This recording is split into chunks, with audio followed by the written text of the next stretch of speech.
he's mostly a risk hitter. He hits at the last second, and when you think the ball is past him, he will hit the ball quick. Rather than catch his glove. Oh, yeah, and I mean, he'll hit it hard. The thing that people should know about Henry is how good a player he was, how good an all-around player he was. That's one of the most overlooked aspects of his career.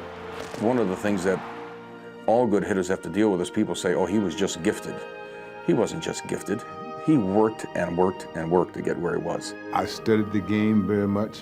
You know, I could tell you at the end of the season, if I hit 40 home runs, who I hit those 40 home runs off of. And here is Henry Aaron. This crowd is up all around.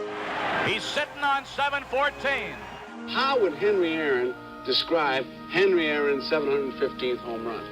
A swing, a long drive, way back, way back, way back. It's gone! In the American mind, Babe's still the king, you know, but in the minds of us that play baseball, that are in baseball, Hank is the king, and you know, he'll always be the king. Before he was the king, he was Henry Aaron from Mobile, Alabama.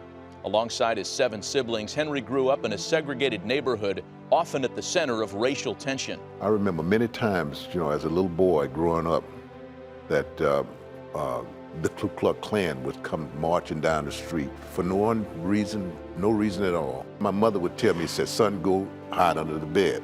Through all the hate, violence, and fear growing up, Aaron had one outlet. And my father asked me what I wanted to do, and I said, I want to play Major League Baseball. My father knew good and well that if things stayed the way that they were, there was never going to be an opportunity. But thanks to the courage of one man, things didn't stay the way they were.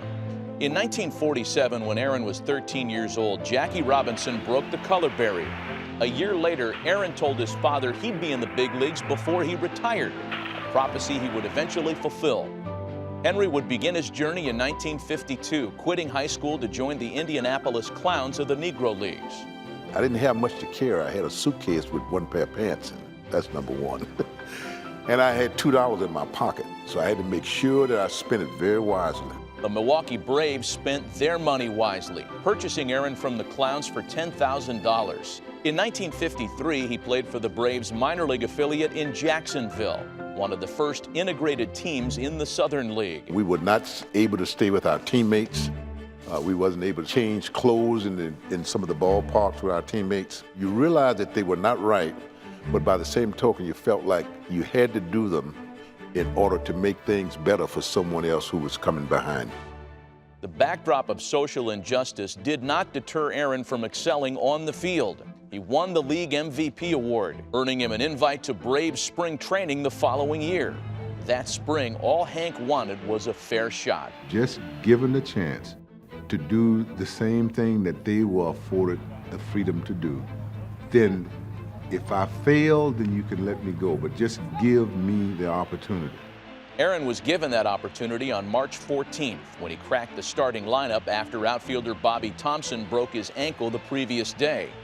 Charlie Grimm went into the dugout and saw Henry, but he didn't call him Henry. He just said, hey, you're in right field. He got up there in St. Petersburg and he hit a home run, first time at bats.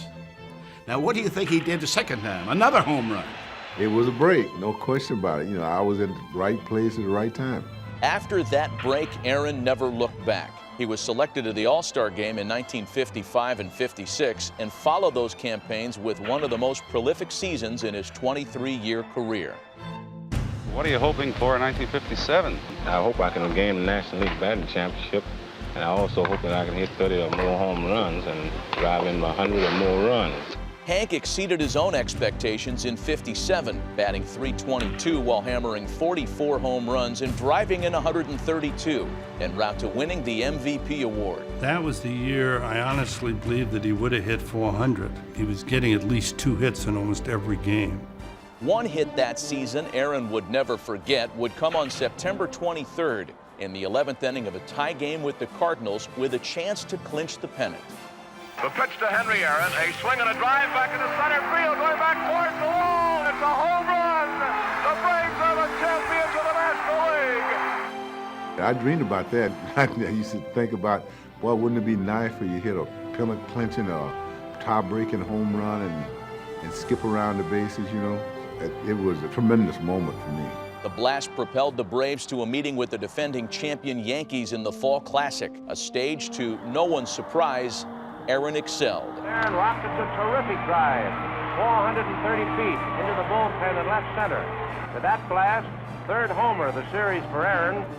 The Braves won the World Series in 7 games. Aaron batted .393 and drove in 7 runs, helping him draw adoration from fans and respect from peers. I think the best hitter maybe right now that we're talking is Henry Aaron right now in baseball. I think he's able to wait and keep his hands back and swing real quick at the ball. Aaron was consistently great for 2 decades, making the All-Star game every year from 1955 to 1975. He would belt 30 or more home runs in 15 different seasons and was a .300 hitter in 14 different years.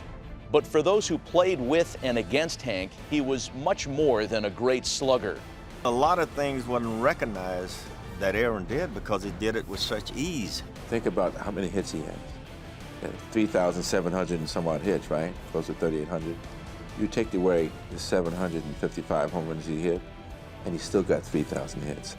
Aaron hit at least 40 home runs in 8 seasons, and by the end of 1973, he had 713 career home runs, just 1 shy of Babe Ruth's revered record, a record some people did not want him to break. And I got millions and millions of pieces of mail from people that were resentful simply because of the fact that who I was, and they just was not ready for a black man to break that record.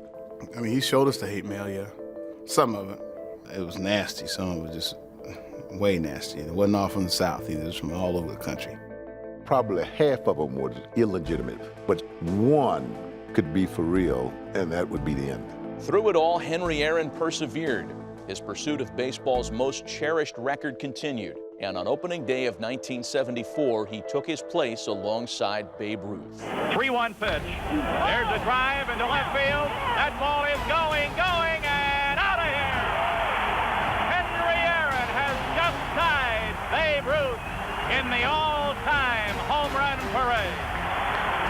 The record they said that couldn't be reached has just been reached by Henry Aaron. 4 days later, Aaron and the Braves headed home to Atlanta. Hit him for me, Hank. Hit him my way. On April 8, 1974, the Braves hosted the Dodgers in the first home game of the season, with Aaron 1 swing away from surpassing the Sultan of Swat. Someone told me later on, said it was cold. I didn't feel a thing. They said it was drizzling. I didn't feel a thing. Hank told me, you know, that what he was gonna do. He said, I'm tired of this. I'm gonna get this over with right now. Here's the pitch by Downing. Swinging. There's a drive into left center field. That ball is gonna be out of here. It's gone. It's 7:15. There's a new home run champion of all time, and it's Henry Aaron.